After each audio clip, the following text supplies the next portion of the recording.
आखिर क्यों हुआ था समुद्र मंथन? यूं तो हिंदू धर्म में कई ऐसी पौराणिक कथाएं हैं, मगर सबसे ज्यादा जिस कथा के बारे में लोग जानते हैं वह है समुद्र मंथन। समुद्र मंथन पहला ऐसा काम था जिसे देवताओं और असुरों ने मिलकर किया था। इससे पहले असुरों को देवताओं से हमेशा लड़ते हुए ही देखा गया था। आइए जानते हैं समुद्र मंथन से जुड़ी पौराणिक कथा। एक बार दुर्वासा ऋषि एवं उनके शिष्य शिव दर्शन के लिए कैलाश पर्वत की ओर जा रहे थे। मार्ग में उन्हें देवराज इंद्र मिले। इंद्र ने दुर्वासा ऋषि और उनके शिष्यों का बहुत ही आदर सत्कार किया, जिससे दुर्वासा ऋषि अत्यंत प्रसन्न हुए और उन्होंने इंद्र को विष्णु भगवान का पारिजात पुष्प दिया। धन्य संपत्ति, वैभव और इंद्रासन के गर्भ में चूर इंद्र ने उस पारिजात पुष्प को अपने प्रिय हाथी ऐरावत के सर पर डाल दिया और ऐरावत हाथी ने वह माला झटक कर जमीन पर गिरा दी। इंद्र को दिए हुए आशीर्वाद के रूप में भगवान विष्णु के पुष्प का तिरस्कार होते देख दुर्वासा ऋषि अत्यंत क्रोधित हो गए। उन्होंने देवराज इंद्र को श्री लक्ष्मी से हीन हो जाने का श्राप दे दिया। दुर्वासा ऋषि के श्राप के फलस्वरूप लक्ष्मी उसी क्षण स्वर्गलोक को छोड़कर अदृश्य हो गईं। लक्ष्मी के चले जाने से इंद्र आदि देवता निर्बल और श्रीहीन हो गए। उनका सारा धन वैभव लुप्त हो गया। जब यह खबर दैत्यों को मिली तो उन्होंने स्वर्ग पर आक्रमण कर दिया और देवगण को पराजित कर स्वर्ग पर अपना कब्जा जमा लिया।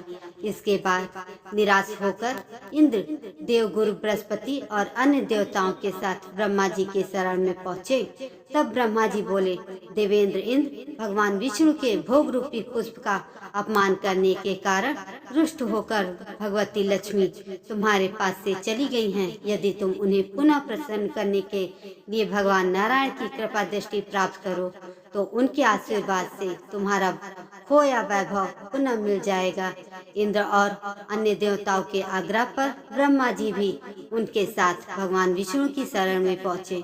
वहाँ पर ब्रह्म भगवान विष्णु भगवती लक्ष्मी के साथ विराजमान थे। सभी देवगण भगवान विष्णु की स्तुति करते हुए बोले, हे प्रभु, आपके श्री चरणों में हमारा कोटि कोटि प्रणाम। भगवान, दुर्वासा ऋषि के श्राप के कारण माता लक्ष्मी हमसे रुष्ट हो गई हैं और दैत्यों ने हमें पराजित कर स्वर्ग पर अपना अधिकार कर लिया है। अब हम आपकी शरण में हैं, हमारी रक्षा कीजिए। हम जब जिस उद्देश्य से आपकी शरणों में आए हैं, कृपया करके आप उसे पूरा कीजिए। भगवान विष्णु त्रिकालदर्शी हैं। वे पल भर में देवताओं के मन की बात जान गए। तब वे देवगणों से बोले, मेरी बात ध्यान पूर्वक सुने। दैत्यों पर इस समय काल की विशेष कृपा है, इसलिए जब तक तुम्हारे उत्कर्ष और दैत्यों के पतन का समय नहीं आता तब तक तुम उनसे संधि कर लो, क्योंकि केवल यही तुम्हारे कल्याण का उपाय है। क्षीर सागर के गर्भ में अनेक दिव्य पदार्थों के साथ साथ अमृत भी छिपा है। उसे पीने वाले के सामने मृत्यु भी पराजित हो जाती है। इसके लिए तुम्हें समुद्र मंथन करना होगा। यह कार्य अत्यंत दुष्कर है, अतः इस कार्य में दैत्यों की सहायता लो। कूटनीति भी यही कहती है कि आवश्यकता पड़ने पर शत्रुओं को भी मित्र बना लेना चाहिए। तत्पश्चात अमृत पीकर अमर हो जाओ, तब दुष्ट दैत्य भी तुम्हारा अहित नहीं कर पाएंगे।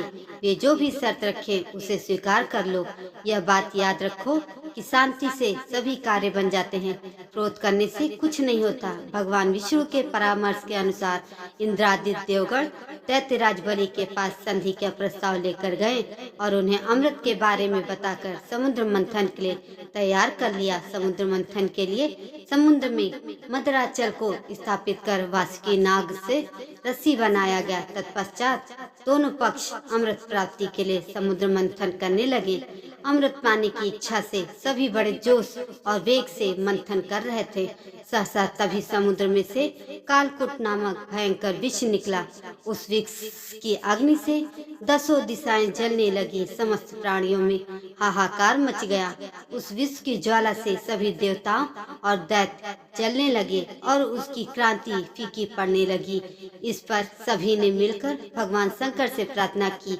उनकी प्रार्थना पर महादेव जी उस विष को हथेली पर रखकर उसे पी गए, किंतु उसे कंठ से नीचे नहीं उतरने दिया। उसका कालकूट विष के प्रभाव से शिव जी का कंठ नीला पड़ गया, इसलिए महादेव जी को नीलकंठ भी कहते हैं। उनकी हथेली से थोड़ा सा विष पृथ्वी पर टपक गया, जिसे सांप, बिच्छू आदि विषैले जंतुओं ने ग्रहण कर लिया। फिर से समुद्र मंथन प्रारंभ हुआ और इस बार दूसरा रत्न कामधेनु गाय निकली, जिसे ऋषियों ने रख लिया। फिर उच्चेश्वरा घोड़ा निकला, जिसे दैत्यराज बलि ने रख लिया। इसके बाद ऐरावत हाथी निकला, जिसे देवराज इंद्र ने रख लिया। ऐरावत के बाद कौस्तुभमणि समुद्र से निकली, उसे विष्णु भगवान ने रख लिया। फिर कल्प वृक्ष निकला और रंभा नामक अप्सरा निकली। इन दोनों को देवलोक में रख लिया गया। आगे फिर समुद्र को मंथन से लक्ष्मी जी निकली। लक्ष्मी जी ने स्वयं ही भगवान विष्णु को वर लिया। इसके बाद कन्या के रूप में वारुणी प्रकट हुई, जिसे दैत्यों ने ग्रहण किया। फिर एक के पश्चात एक चंद्रमा, पारिजात वृक्ष तथा शंख निकले और अंत में धन्वंतरी वैद्य अमृत का घट लेकर प्रकट हुए। धन्वंतरी के हाथ से अमृत को दैत्यों ने छीन लिया और उसके लिए आपस में लड़ने लगे। देवताओं के पास दुर्वासा के श्रापवश इतनी शक्ति रही नहीं थी कि वह दैत्यों से लड़कर उस अमृत को ले सके, इसलिए वे निराश खड़े हुए उनका आपस में लड़ना देखते रहे। देवताओं की निराशा को देखकर भगवान विष्णु तत्काल मोहिनी रूप धारण कर आपस में लड़ते दैत्यों के पास जा पहुँचे। उस विश्व मोहिनी रूप को देखकर दैत्य तथा देवताओं की तो क्या बात करें, स्वयं ब्रह्म ज्ञानी कामदेव को भस्म करने वाले भगवान शंकर भी मोहित होकर उनकी ओर बार बार देखने लगे। जब दैत्यों ने उस नवयौवना सुंदरी को अपनी ओर आते हुए देखा, तब वे अपना सारा झगड़ा भूलकर उस सुंदरी की ओर कामासक्त होकर एकटक देखने लगे। वे दैत्य बोले, आओ सुंदरी, तुम्हारा स्वागत है। हमें अपने सुंदर कर कमलों से अमृत पान कराओ।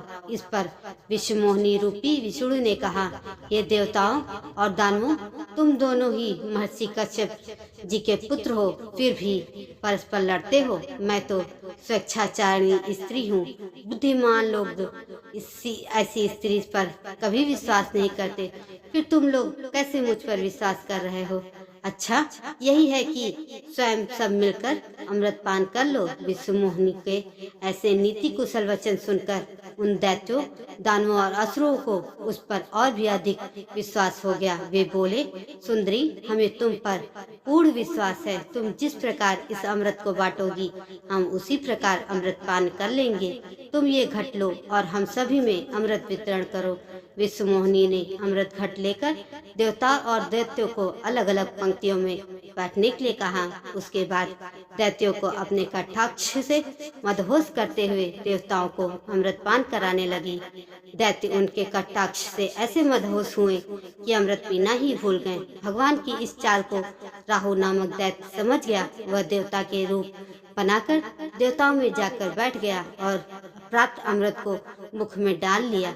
जब अमृत उसके कंठ में पहुंच गया, तब चंद्रमा और सूर्य ने पुकार कर कहा, ये राहु दैत्य है। यह सुनकर भगवान विष्णु ने तत्काल अपने सुदर्शन चक्र से उनका सिर गर्दन से अलग कर दिया। अमृत के प्रभाव से उनके सिर और धड़ राहु और केतु नाम के दो ग्रह बनकर अंतरिक्ष में स्थापित हो गए।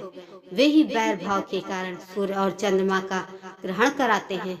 इस तरह देवताओं को अमृत पिलाकर भगवान विष्णु वहां से लुप्त हो गए। उनके लुप्त होते ही दैत्यों की मदहोशी समाप्त हो गई। वे अत्यंत क्रोधित हो देवताओं पर प्रहार करने लगे। इस बार सभी देवराज अपनी शक्ति वापस पा चुके थे, अतः उन्होंने दैत्यों को परास्त कर अपना इंद्रलोक प्राप्त कर लिया। इस तरह से समुद्र मंथन की कहानी समाप्त होती है। दोस्तों, यह कहानी आपको कैसी लगी कमेंट करके जरूर बताएं। अगर यह वीडियो आपको पसंद आई हो तो लाइक करें और मेरे चैनल को सब्सक्राइब जरूर करें। धन्यवाद।